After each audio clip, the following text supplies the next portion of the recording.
Welcome to the latest edition, NextGen Treasury. My name is Oscar Johnson. I'm the U.S. Head of Sales for Treasury and Payment Solutions at BMO Commercial Bank. For those of you who are new to our quarterly NextGen series, our aim is to deliver great content and ideas on topics that are timely and relevant to you. Today, my colleagues will be discussing a very timely topic: how to manage FX and rate risk in the Trump era. With that, let's begin. Welcome to Markets Plus, where leading experts from across BMO discuss factors shaping the markets, economy, industry sectors, and much more. Visit bmocm.com/marketsplus for more episodes. The views expressed here are those of the participants and not those of BMO Capital Markets, its affiliates, or subsidiaries. My name is Dean Gillis. I'm the Managing Director and Head of Global Trade and Global Transaction Banking at BMO, and I'll be your host today. Now that the new U.S. administration is in place, few can argue that the policy changes that it promises are on top of everyone's mind. We acknowledge this is a politically charged time, and our role in this discussion is to help interpret some of the communications based on the current facts. During his presidential campaign inauguration speech, President Trump promised significant changes from the last 4 years across a wide range of policies. As he begins his second term, he has already made immediate impact on his campaign promises with announcing potential tariffs on goods to U.S. trading partners. So here we are. What are the keys to successfully navigate the shifting trade dynamics and economic policies in the short and longer term? It's focusing on managing interest rate swings, foreign exchange exposures, and trade risks. Today, my colleagues and I will be discussing the recent news and how to manage the volatile markets. We'll explore how the U.S. administration proposed changes may impact operational cash flows, balance sheets, and hedging strategies, and discuss practical solutions to stay ahead in this rapidly evolving environment. I'm joined today by two of our BMO subject matter experts. I'm sure they've had very little sleep over the past few days with the emotional whirlwind on the tariff announcements and the subsequent economic analysis of the trade and foreign exchange impact between the countries and the ripple effects. Jennifer Lee is the Senior Economist and Managing Director at BMO. She has a strong reputation for her thoughtful analysis on the U.S. economy, as well as her commentary analyzing financial markets and economic activity in Europe and Japan. Welcome, Jennifer. I'm happy to introduce Stephanie Petti as Director of Corporate Sales and Structuring at BMO. Stephanie works with BMO commercial clients to develop and execute strategic risk management solutions to help manage foreign currency and interest rate exposures. Great to have you here, Stephanie. Our conversation will start with the economic outlook, followed by managing FX and rate risk. Jennifer, why don't you walk us through the macro view of what we are seeing? Well, hi there. So I'd like to say that to think that the events of the past few days were a great example to sort of expect the unexpected, to sort of, roll with the punches and stay limber and stay flexible. And this is certainly the new environment. We need to expect this with the new administration. I'm going to quote the ECB's Olli Rehn from Finland. He said this morning that this is not only about economics, but this is also about politics. And I think that's very true. So yours truly has been wishing for clarity, and I think we have it, or maybe we had it. I'm not even sure right now what we have now. But let me just, I'm going to just humor me. Let me just go through the timeline briefly.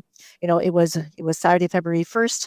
The executive orders were signed. 25% tariff on Canadian imports going into the U.S. 10% if we're talking about energy, 25% for Mexico, 10% for China, and those all effective February 4th. So that was all invoked under the International Emergency Economic Powers Act, or the IEEPA. And that's because, of course, the border crisis with the illegal migrants and drug crisis with the flow of fentanyl. Now, even though Canada and Mexico were granted 30 days of breathing room or a pause, there has been damage done. Think about all the scurry of activity that happened in the lead up to all of this. Calls for exemption. The U.S. aluminum industry did it right away on Saturday evening. The auto industry wanted a carve out. The energy sector, even the United Steelworkers Union said that lashing out at key allies such as Canada is not the way forward. Of course, there are a lot of wheels in the legal world being turning in progress because everyone was lawyering up. And there were lots of detailed lists of retaliation measures, and they had to be detailed, right? Because trade with the U.S. is a big deal. Now in Canada imports $375 billion worth of stuff from the US, which is about half of total imports. 40% of those imports were going to be subject to tariffs, like 155 billion. So we're talking orange juice, and yours truly loves for orange juice, peanut butter, beer, coffee, wine. Yours truly loves for wine, all that sorts of stuff, appliances, clothing. And of course, the second round would be like cars and beef and pork and all those sorts of big ticket items. Now, Mexico was reportedly going to have a carousel retaliation, which I thought was kind of an interesting concept. It means that they're going to sort of rotate or change up what was being tariffed in order to keep the U.S. on their toes. Now, none of this had to be done, thankfully, because of lots of negotiations, and a deal was made. And a short-term deal it was, but a deal nonetheless. That in itself, I think we all agree was good news. But if anyone thinks that this is it, I think that is probably going to be the wrong thought. We've got China still out there. They have a 10% tariff now in place. China has also retaliated, although the moves were a little bit modest. Starting on February 10th, there's going to be a 15% tariff on things like LNG and coal. That's going to kick in. And then there's going to be a 10% levy on things like farm equipment and crude oil, auto pickups and things like that. And then there are going to be export restrictions as well on some rare earth minerals.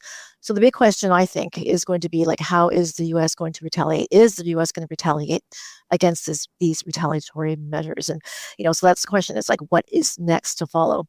And I think all trading partners should be very nervous. I used to say that it used to be only those that are running surpluses, but I think it's anyone that has traded with the U.S. should be pretty nervous. They've already threatened the European Union. I don't know who's next, if it's going to be Japan. They mentioned the UK, although President Trump did say that they might be able to work things out. Vietnam is another example. But I think this is just the beginning. And even with these 30-day delays. And then there's another deadline coming up, by the way, April 1st. And that's when President Trump has ordered some federal agencies to look into all these other different countries that the U.S. does trade with to see if there's anyone that has, a persistent trade deficit, if they are any countries that have unfair trade practices, or if there's anyone that's manipulating their currencies. Are they holding them down? So, by the way, it's also interesting that they mentioned that because the U.S. Treasury also has their semi-annual report on currency manipulation. And so far, no one on that list has officially become or been labeled a manipulator. So, we're going to have to see how that changes. But I think at the end of the day, we should be expecting more tariffs. It's just unclear as, I like to call it the W5, the who, what, where, when. Well, we know the why, but more like the how. I appreciate the insight, but this is coming when Canada's political leadership is also in question. Bad timing, isn't it? Oh, very, very bad timing. It's very unfortunate. Of course, it's never going to be a good time. But, right now with Canada, we don't have an official leader. We do, Prime Minister Trudeau, but, he has stepped down and we are now in a leadership race. So Canadian Parliament is prorogued until March 24th. And even though we have a big push from the Conservatives to return early to deal with everything, I don't think that's going to happen. So the Liberal leadership race, again, in full swing. It's basically between two players, Mark Carney, who was the former Bank of Canada governor, also was the Bank of England governor, and of course, Chrystia Freeland, who used to be the deputy prime minister. So the Liberal Party will decide between those two, who is going to be the new Liberal leader on March 9th. And what will follow is likely going to be a no confidence vote. And assuming that the Liberals lose, and that's a big maybe, but you never know. So assuming that the Liberals lose, then we're probably going to have a spring election. And if they don't lose, then at the latest, the next election will be in October. So it's basically either going to be spring or in October. But in the meantime, the government is still operating in terms of these global issues. Everything that we've been hearing about is still operating, but any fiscal measures that the government had mentioned during their last budgets is probably on ice. So, of course, the lack of leadership is just very, very bad timing. And this is, by the way, a situation that we're seeing around the world. In Germany, they had the coalition government collapse, and now they have an election coming up on February 23rd. In Norway, one of the wealthiest countries in the world, their government collapsed last week, which was a bit of a surprise. Even in France, like right now, there looks to be a little bit of stability, but they've got their fourth prime minister in the last year. So that's like a lot. So all this is happening as, this political tornado is ripping across both sides of the border of the U.S. It's ripping across the Pacific, and it's about to come tearing across the Atlantic. And I feel like it's almost like whack-a-mole, right? You're trying to deal with everything domestically, and you're trying to deal with all your other stuff on the international front. So this is what's happening. So while all these other countries are sort of, I don't know if I can say fiddling and burning, the leader of the free world is basically doing almost everything that he said he was going to do during the campaign trail. So we cannot be too surprised. So again, humor me. I'm just going to recap what he did on the first day. He signed a lot of executive orders. He dealt with immigration, sent thousands of troops to the southern border to seal it off, and kicked off this massive deportation effort. And now he has help now the U.S. has help from Mexico and Canada. He also dealt with clean energy, walked back a bunch of President Biden's EV mandates, and he plans to increase fossil fuel development. He blamed energy for the run-up in inflation. So they're going to, quote, drill, baby, drill. That's the idea. I believe they're still setting up the ERS, or the External Revenue Service, just to collect tariffs. I'm not really sure if he has the authority to do all that without congressional cooperation, but anyway, we'll see how that pans out. And of course, manufacturing. He wants to bring a lot of the manufacturing back home to the U.S. So back to the tariffs. Yes, we had some relief because of that 30-day reprieve, but I think we felt relief before, and it was short-lived. So I just want to give everyone out there some facts. Majority, if you think about this, the majority of all U.S. exports go to Canada and Mexico. 33% of all exports go to these two countries, and those exports cover over 70% of all export categories. So it's very broad. 7% of those exports in total go to China. So the bulk of it definitely go to Canada and Mexico. Some Canadian facts, 3/4, 75% of all of our exports go to the U.S., and roughly half of everything that Canada imports come from the U.S. So trade is obviously very, very tightly linked. And of course, it differs by province and by sector. Now, President Trump also mentioned the EU. That's next on his list. He mentioned the BRICS.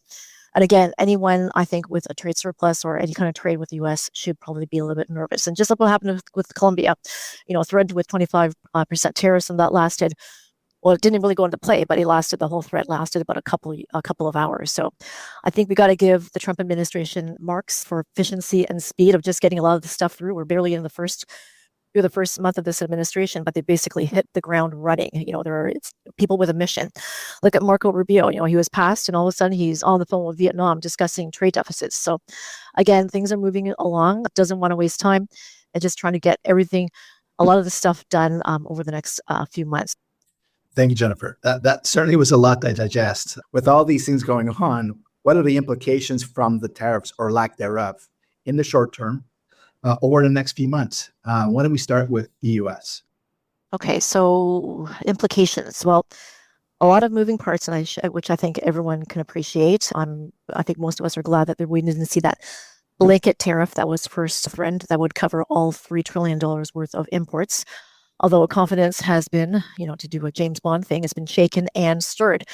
But it was interesting that even the quote unquote moderates, and I'm thinking about Treasury Secretary Scott Bessent, weren't able to shake him, and he was the one who was pushing for a gradual rate increase. Or maybe he didn't. I don't know. I'm not there. So, but I think the risk that is higher now that a tariff will be used for non-trade reasons. So, the implications of all this, Mexico and Canada obviously won themselves 1 month's time, 1 month's reprieve, sending troops to the border. And that's a positive for both. But I think, again, confidence has been shaken up. So, we're wondering sort of what's next, in the next 30 days or April 1st, as I mentioned, with those findings of the trade situation. And of course, now we're going to focus on the next country besides China, and EU right now has been named. But in terms of implications for the U.S., certainly, I think a positive for the U.S. economy that these tariffs were not going into place, because they're basically quite broad-based and comprehensive. And they hit, again, the biggest free trading partners of the U.S., which is like 40% of all of these U.S. goods imports. Now it's just China, by the way, and they account for, I'm going to say 13%, but that doesn't include countries that China is going around just to get into the U.S., but 13% directly from China. So what would have happened? Let's just say, humor me, like what would have happened if we actually saw those tariffs come into play? We would have had immediate supply chain disruptions in a number of industries, and cars is probably the easiest one or the most obvious one to think of right now. You're probably going to see shortages of some products in the stores. You would see probably a near-term price spike for a lot of these imported goods from these countries, again, because these are the U.S.'s largest trading partners. You would have seen a lot more, I think, financial market volatility, just as markets are trying to figure out this ever-changing, macroeconomic landscape. And, ultimately we would have seen lower growth, which is all just because of all the tariff increases and the retaliation. So we had, notice the past tense, we did lower our GDP growth forecast for this year and next. But right now, we're going back to where we were, which was before this happened, which is roughly 2.4% for this year and just 2% for next year. But obviously, as we can all fully appreciate, things can change very, very quickly. Could get worse, they could get better. It just depends on financial market responses. It depends on how central banks are going to handle this. It depends on how the government's going to handle these things. And I will also like to mention that American consumers, by the way, would have also felt the pain of the inflationary impact. They would have seen prices rise. I don't know if it's going to be immediate because I think there's a lot of stockpiling ahead of all of this. We saw businesses, again, inventories rising. We saw imports rising ahead of this potential, all these potential tariffs that everyone knew about it for months. There's also that potential port disruption as well. So you saw people, again, businesses stockpiling. So how long those stocks are going to last for, remains to be seen. But I think U.S. importers would have borne the initial higher costs, and then they would have ultimately passed most of them down to consumers. And I wouldn't be shocked, by the way, if we would have seen domestic producers, like the ones who are competing against these imports, they may have also pushed their prices higher as well, because it's like, well, everyone's doing it. They could blame, tighter labor markets. They could blame supply chains as well. So you could see prices rising there too, and it'll probably eventually show up in the CPI, and that's what the Fed's going to be watching. And it's going to determine whether or not they're going to have a less dovish or more hawkish tone. That means stronger U.S. dollar, et cetera, et cetera. So, and I'm also very curious, whether or not companies would have been forced to sort of eat up some of these higher costs. But anyway, water under the bridge. For now, uncertainty is obviously a very bad thing. Indeed, uncertainty is a very bad thing. What about Canada? Oh, that would have been very bad. If there hadn't been a deal, if Canada didn't get that 30-day break, I think it would have been a lot worse for Canada. We had assumed, you had to make assumptions when you're making forecasts, right? So we had assumed roughly that the tariffs would have lasted like about a year. And before this, we had penciled in roughly just under 2% growth for 2025. So with all these tariffs and assuming they had lasted a year, we would have seen all of that growth erased. A recession, we would not have been able to dismiss the possibility of a recession, again, because trade with the U.S. is a huge deal. Now, again, Canadian exports, just to repeat some of those factoids that I threw out earlier, 75% of all of our stuff, head to the U.S., which is about 20% of GDP. We would have seen our supply chains disrupted, which of course slowed down, business activity and consumption. But I think one thing still holds is that the heightened uncertainty at that point would have reduced business investment. And I think that still holds because, again, businesses are probably wondering what's next, what's going to be the next shoe to fall. And we certainly would have seen lower domestic demand just due to higher prices from all these tariffs and, of course, the weaker dollar. And Canadian inflation would have been, probably about 1 percentage point, maybe a bit less higher than what it is now. Of course, we would have had some buffers for sure. We would have had a weaker Canadian dollar, which is a good thing for exporters. We would have had lower interest rates. Thank you, Governor Macklem. We would have had some fiscal support because Ottawa was already ready to step in with some government relief programs, for jobless workers and affected businesses. But these supports, would have assumed with this is assuming that tariffs would have been revoked after like a year or so. So we would have expected a modest recovery next year. But again, everything is sort of, we'll have to see how things go. But it would have also had big implications on a sectoral basis, again, especially from the motor vehicles sector, the auto parts sector, iron and steel, aluminum. Our agriculture sector would have been impacted a lot as well. Oil industry, housing market recovery, which we had been expecting this year, would have been on ice, and by then it would have recovered probably next year as interest rates come down. So yeah, but of course that's all looking backwards. So now we just look for slower growth. We're looking for slower growth than before this weekend, just on heightened anxiety. But meantime, I still think it's going to hold back on all these things I was mentioning, like business investment and certainly capital inflows. But there was definitely, I think, long-term damage, I think, that we're going to see inflicted on Canada's economy. Now, on the U.S. side, a lot of people are wondering about the implication of deportation efforts. What should we be watching for in the short term, and what industries will feel effects the hardest? Okay, so it's a great question. So the labor market right now is broadly speaking still very tight. 4.1% unemployment rate is still historically low. So I would be watching all the job surveys, not just one, because a bunch of them have different survey responses and some of them are lower now, but just watching to make sure that they're all pointing in the same direction.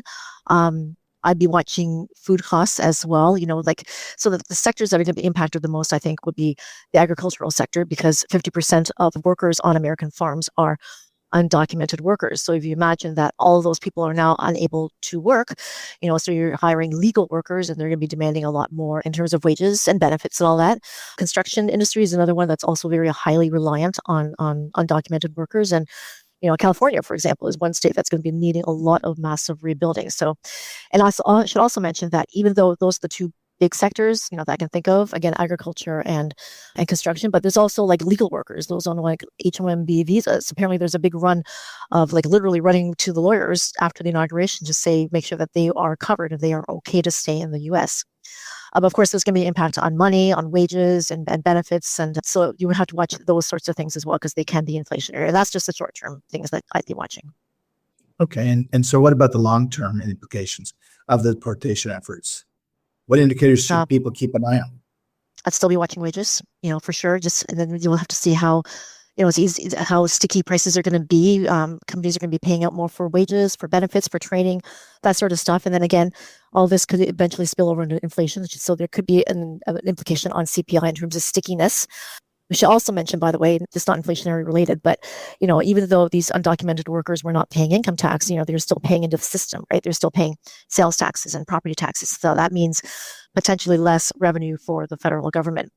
I can also think about things like, whether or not trade relationships, whether or not they can be mended in terms of the labor force itself, like even before lately, over the last year or so, you've been seeing this like divergence, rapidly growing foreign-born labor force population, whereas the domestic-born labor force the growth is starting to slow. So this is going to cause that, I think, that spread to continue to widen. And it's not as if, this is where it gets a little bit on the scarier side. And it's not as if we're adding to the pool of workers either. Just looking at fertility rates, for example, U.S. fertility rates hit an historic low last year of 1.6. And the magic number, by the way, is 2.1. And that is by definition the number of children that a couple would have to have over the course of their reproductive years to replace themselves. So it's 2.1, and right now the U.S. fertility rate is 1.6, so that's really, really low. At the same time, and this is a quote this is a fact that I love to parade about, 4.1 million Americans last year hit that magic age of 65, and they were calling it the silver tsunami or peak 65, and that's going to continue happening over the next couple of years. So that is, I think, is going to be one of the longer term, things that the unintended consequences, I think, of these deportation efforts. So when we reflect over the last couple of months, does anything really shock you? President Trump said a lot during the campaign. What this brought up, is this something we need to get used to? I think we have to get used to the shock factor. I think I was more surprised and more like, wow, that, how quickly and efficiently he got to work, dealing with deportations, the borders, the tariff threats. I was a bit surprised, I think, with the tone of his speech at the World Economic Forum, basically threatening all countries to bring your production into the U.S. or you're going to be facing tariffs. So I think we should be prepared for some follow through. Oh, okay. So understanding this is still early, but what does this mean for global growth? So the fact that the tariffs have been tabled for now, at least for the next 30 days, I think that is helpful, but that's still a risk out there. But, we all know that tariffs are a bad thing. It may be good temporarily for national security, dealing with unfair trade practices, but again, only if they're temporary, but they have a lot of negative consequences, and it's definitely inflationary. And of course, all of this is coming at a bad time. It always comes at a bad time. There's no good time for tariffs, but, when you're looking at places like China, who is now the only recipient of these tariffs from the U.S., and they were already dealing with a lot of their own issues domestically, with a very weak property sector. Demographic front, they've got, was a record low birth rate, the highest death rate since 1974. They actually raised the retirement age as well. So they're dealing with a lot of issues domestically, and now they're dealing with all of this as well. So, and of course, Europe, a little political infighting, as I mentioned earlier, with Germany. So it's very difficult when you've got all this political infighting to get anything done. So, my one hope, I guess, is that, for Germany, as an example, that the new government will release the debt brake, which would be very, very helpful, I think, for Germany. So what's Powell going to do? And the Bank of Canada? Oh, I don't know. So Chair Powell, by the way, I believe he said he's going to be doing his semi-annual testimony on February 11th. So right now we sort of expect that the Fed will sort of stay on hold until mid-year. We haven't changed that call at all. At the last meeting, Fed Chair Powell did say that they are in no rush to ease policy anymore, going to sort of sit and wait, and we'll see how the data play out. And there's going to be some messiness and some noisiness, I think, in the data, depending, again, what happens with tariffs over the next month or so, if anything does happen. But right now, we have the Fed on hold until mid-year, lowering rates till just over 3% by second half of 2026. Bank of Canada, so we look for 2 more rate cuts. They have been easing so aggressively already. I don't know how much more they need to do. So we have the Bank of Canada rate going down to 2.5% by October of this year, and then stop. But of course, everything is data dependent, meeting by meeting. I love to quote that, but that's how we see things right now playing out. Well, thanks on that, Jennifer. And I'm going to give you a little time to catch a breath. And we're going to be speaking about the US dollar. Stephanie, can you walk us through your views on the currency front? How are you guiding our customers through this? Thanks, Dean, and thanks for having me this afternoon. So when you look at currencies, we really need to see how this all plays out before we can get a clearer picture of the future. What we do know is that the trade war has large implications for the FX market. And this was never more evident than when we saw dollar CAD and dollar MEX completely whipsaw in the news, the tariffs being announced and then quickly delayed. So forecasting the shock from tariffs right now is particularly hard, given there's no precedence for moves of this magnitude. And there are so many questions outstanding. If and when the tariffs will start, how long will they last, what other countries will be targeted, how those countries will retaliate, and so on. So for the time being, increased uncertainty and market volatility will continue to be the key themes. That being said, there's little debate that tariffs will lead to increased consumer prices and inflation in the U.S., particularly if major trading partners retaliate, and could even delay further interest rate cuts by the Fed. And this comes at a time when core inflation remains elevated, the job market's strong, and consumer spending is solid in the U.S. So getting back to the U.S. dollar, if we take a look back at last year, let's remember we started the year expecting to see 175 basis points in rate cuts by the Fed as a response to their dual mandate, price stability, and maximum employment. At the time, there were broad expectations that the U.S. was headed for an economic slowdown, and there were concerns about the viability of a soft landing. However, when other central banks started to initiate their easing cycles in March, the Fed remained on the sidelines. And as a result, we saw the US dollar appreciate by about 3% in the first half of the year. So this was in response to the market recalibrating its expectations for both short-term rate cuts and the long-term neutral rate. Then, after a few months of low inflation readings, the Fed finally chose to move forward with rate cuts and kicked it off with a 50 basis point kind of catch-up cut on September 18th, causing the dollar to bottom out. Then as the market started to price in the odds of a Trump presidency, otherwise known as the Trump trade, we saw the dollar take off due to post-election policy prospects for higher tariffs and lower taxes. This resulted in an 8% move up in the dollar index through year-end, all while the Fed cut rates by a total of 100 basis points. So with fewer Fed rate cuts, the threat of heavy tariffs, it was understandable to see the US dollar index rally, volatility rise, and nearly every major currency weaken against the dollar in 2024. So, Stephanie, what is your outlook for the US dollar this year? Well, Dean, that's a great question. I first have to give a disclaimer that given all this uncertainty, my confidence interval around these views is very wide right now. However, if large-scale tariffs do materialize and are permanent, I would expect to see a significant impact on the currency market, particularly for target countries, and the dollar to remain strong. I think we'll see the stronger dollar weigh on the Canadian dollar, Mexican peso, euro, renminbi, but that could easily extend to most of the G10 while economies adjust to the impact of higher tariffs. However, in the short term, it'll take time for U.S. importers to find new sources of supply, which will kind of cushion the immediate impact of tariffs on foreign economies. I also expect the Fed to proceed cautiously with additional rate cuts, given the potential for even more stubborn inflation. Just the last week's FOMC meeting was no surprise. The Fed remained on the sidelines and communicated to the market they aren't in any hurry to cut again. They maintain their outlook for rate cuts in 2025. And this was after moving them down from 100 basis points to 50 basis points at the prior meeting. And if we look at market expectations, there's currently only one full rate cut priced in for this year with about a 70% chance of a second cut, with the Fed not expected to make its next move until at least June, as Jennifer mentioned. So again, we're in a situation where there's a growing divergence between the expected movement by the Fed and most of the rest of the central banking universe. A longer-term view is even more difficult to pin down, as we'll need more clarity around trade policies, which are changing daily. If large-scale tariffs do move forward, we'll eventually see an upsurge in inflation, slower growth, and the Fed may have no choice but to keep interest rates high, providing continued support to the U.S. dollar. However, if it turns out that the tariffs were in fact a negotiating tactic and are quickly repealed, then I expect to see the Fed resume its rate cuts and the dollar start trending weaker over the course of the year.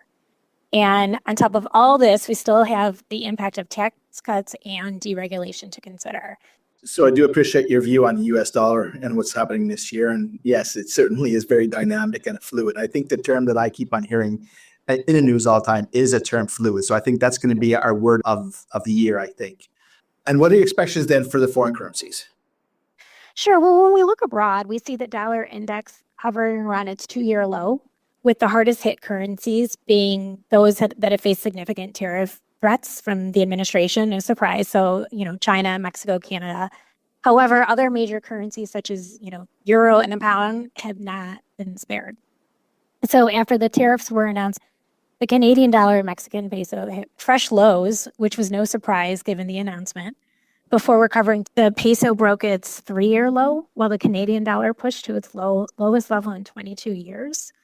The weighing on the peso, which is down about 30% since the April high, are also the judicial reforms taking place and a downward trend in inflation that's expected to continue. So I view the risks for both currency pairs to be tilted to the downside under the Trump administration. But as Jennifer mentioned, the irony is that the more their currencies weaken, the better it will be for both Mexico and Canada. So, a permanent 25% tariff on exports to the U.S. risks pushing Mexico and Canada into recessions, but currency weakness also helps to absorb some of that impact. Mexico's central bank, it's widely expected they'll cut rates due to sluggish economic growth and a decline in inflation. We've actually seen the Chinese renminbi strengthen over the last couple of weeks. So I think this was because the 10% levy announced by Trump was less than the 25% imposed on Canada and Mexico, and significantly less than the 60% he mentioned when he was on the campaign trail. Also, China's reaction to the tariff announcement in terms of retaliatory measures is widely viewed as being largely symbolic at this point and leaving them open to further negotiations. But looking forward, we'll have to see if the current measures escalate into a full-blown trade war with China, and will the U.S. retaliate to China's retaliation? So regardless, I expect Beijing will continue with its commitment to adopt a more proactive fiscal policy and a moderately loose monetary policy in 2025. And this is China's economy continues to be weighed heavily from a weak job market and the ongoing shock from its housing downturn. Thanks, Stephanie. Can you provide some additional insight on the Canadian dollar? Sure, Dean.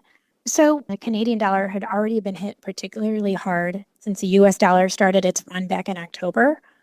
Since then, we saw an almost 8% move, largely as a result of the trade uncertainty and then also the divergence in monetary policy with the U.S. The Bank of Canada has maintained an aggressive easing cycle, which is likely to continue this year, while the Fed has become much more cautious. So we saw the Bank of Canada cut rates by 25 basis points to 3%. This was actually its 6th consecutive cut. So with a total reduction of 200 basis points, this makes Bank of Canada the most aggressive cutter in the world this cycle. However, given that Canada's economy has been showing signs of improvement with increased consumer spending and a boost in the housing market, I kind of question whether the bank would have proceeded with this cut had it not been for the threat of tariffs. The Canadian dollar was already the worst performing G10 currency this year, and it's still trading near its lowest level in 2 decades. So looking forward, the tariffs could be a major drag on the economy. They have to be addressed by a looser fiscal monetary policy mix, leading to, further weakness in the currency. So while the market has another 2 cuts priced in by the summer, which is also BMO's base case, I think the risk is really that the bank cuts more than the market expects if faced with a true trade war. So before the tariffs were delayed 30 days, when there was talk of an emergency rate cut before the next Bank of Canada meeting in March. So, if a lengthy trade dispute with the U.S. does materialize, I think we could see rates in Canada fall by as much as 150 basis points this year, with, dollar CAD making a push towards 150. Okay. What about the political climate in Canada? And again, we're going through a process right now. How will that impact the Canadian dollar? Yeah, well, the political situation, it's definitely not helping. So with Trudeau's resignation, the Canadian government is still in a standstill till the next prime minister is chosen. Parliament is reconvened, and potentially there's a federal election. So as a result, I expect we'll see quite a bit of movement in the Canadian dollar during this time. But overall, I expect it to remain weak.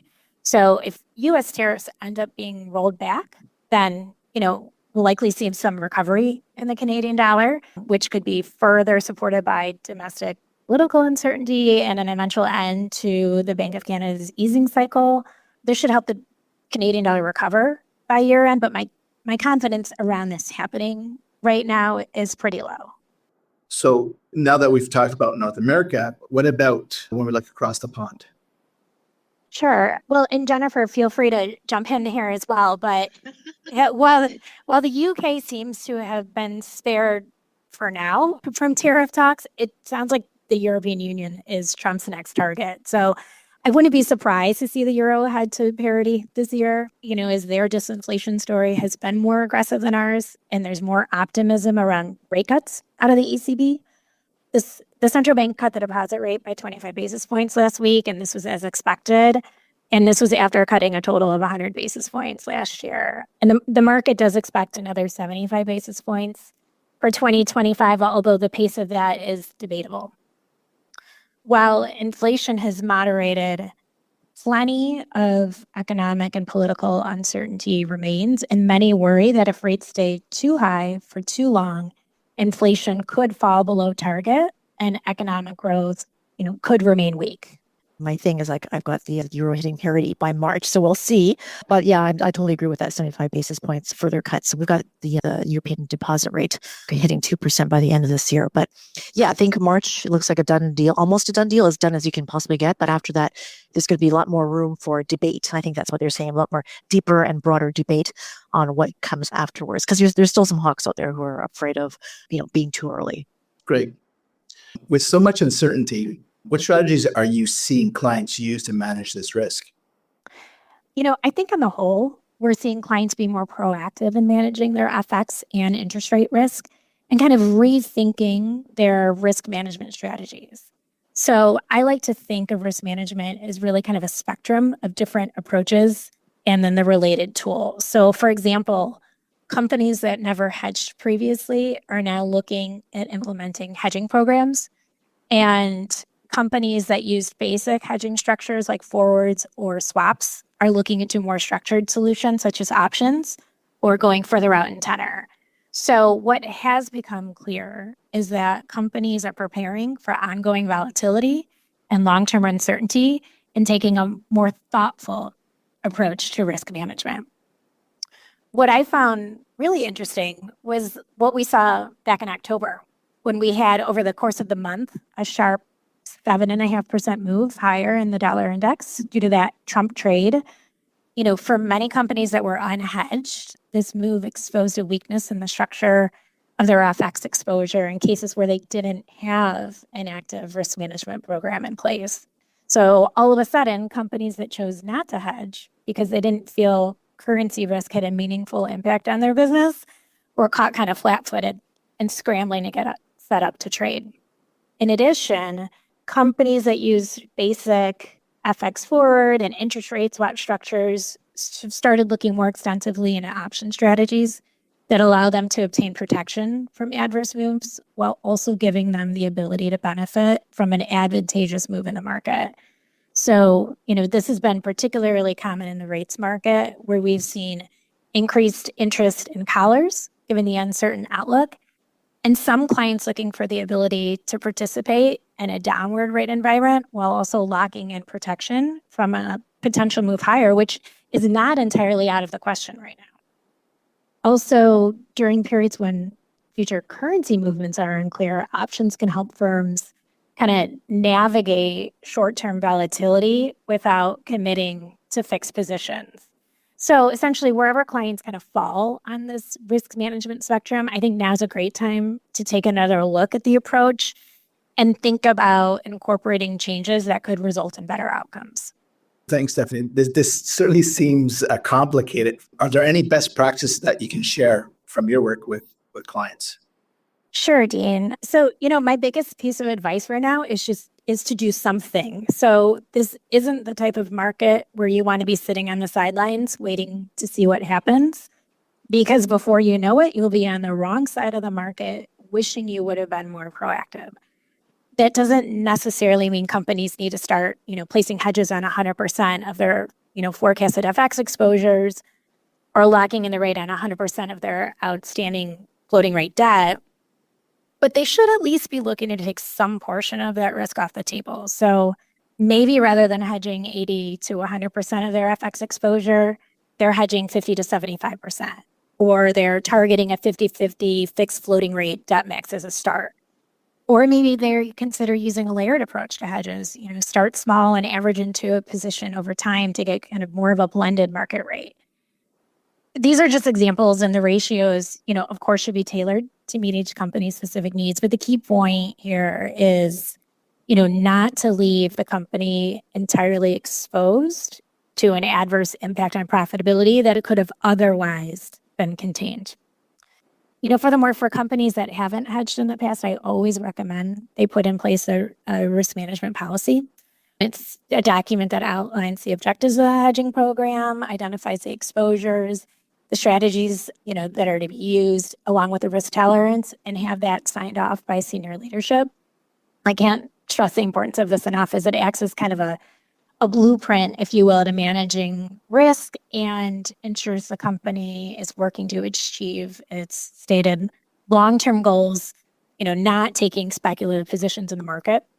And finally, I think consistency is key. So all too often, I see companies take a knee-jerk pause in their hedging programs when they're in a negative mark-to-market position, only to miss out on opportunities to lock in at a time when the market's most favorable to them. So it's important to remember that, hedging's a long-term strategy and should not be driven by short-term noise, particularly in this kind of environment with such high levels of uncertainty. A consistent approach will help ensure the overall effectiveness of the company's risk management program. Thank you, Stephanie, and certainly appreciate all of the work and the guidance you have provided to us. Maybe summarize, each of you, your three key takeaways, and maybe I'll start with you, Jennifer. Again, to expect the unexpected. Also, and I think back to the last time, we had Donald Trump in the Oval Office, he put on a lot of tariffs on, $300 billion worth of goods, and especially in China. And I think people were expecting that to go away when President Biden took over, but that didn't. And in fact, the President Biden then took those tariffs and kind of ran with them and put more tariffs on China. So I think this whole protectionist sentiment, I don't think we can expect things to change from one administration to the next. So that's my takeaway. And as well, one concern I have is that with all of this happening, we've been using the word resilient a lot over the last few years, U.S. economy being very, very resilient. And, I'm just a little bit concerned that, that even though right now the economy is in very good shape, that resilience is going to be fading in the next, year or two. Thank you, Jennifer. How about you, Stephanie? Yeah, so, my first takeaway is, as Jennifer said, plan for continued high levels of uncertainty and market volatility. So, we view the uncertainty tax related to the outcome of the tariffs announced, this weekend and the tariffs being implemented more broadly is very high right now. We know there's plenty more policy changes to come. Second, I'll remind everyone that, risk management is key. So with all of these risks on the table, why not control the risks that you can through the use of FX and interest rate hedging? Being strategic, having clear goals in mind, and maintaining consistency will help companies attain the desired results with that program. And then finally, I think now's a great time to reassess and look at hedging strategies that could result in better outcomes. In light of the current market environment, I encourage companies to take another look at their hedging strategies and consider making adjustments to the ratio of cash flows hedged, tenors, and possibly including option structures in their risk management toolbox. Thanks, Stephanie. And if you wouldn't mind indulging me, I think this is a time right now to really look at, our supply chains. Where are we? Maybe potentially looking at diversifying it. And I'm not talking from both a Canadian and US perspective, and look at what markets are acceptable to them. Second one is, you really do have to work with your bank or your partners. And again, it's not just your bank, but also working with government agencies. Make sure you stay on top of things and try to influence. And the third thing is also on industry associations. They're certainly great advocates, and they advocate for this particular businesses. I think that is something that we have to continue doing. So again, I appreciate, and I want to thank you, Jennifer and Stephanie, for a timely and informative discussion and allowing me to ride along the roller coaster with both of you. And thank everyone for joining us today. Lastly, this is a fluid situation. Again, I'm using the word fluid, and changes are happening quickly, as signaled by the U.S. administration. We suggest reaching out to your relationship bankers for continued updates and guidance. And with that, thank you. Thanks for listening. You can follow this podcast on Apple Podcasts, Spotify, or your favorite podcast app. For more episodes, visit bmocm.com/marketsplus. For BMO disclosures, please visit bmocm.com/podcast/disclaimer.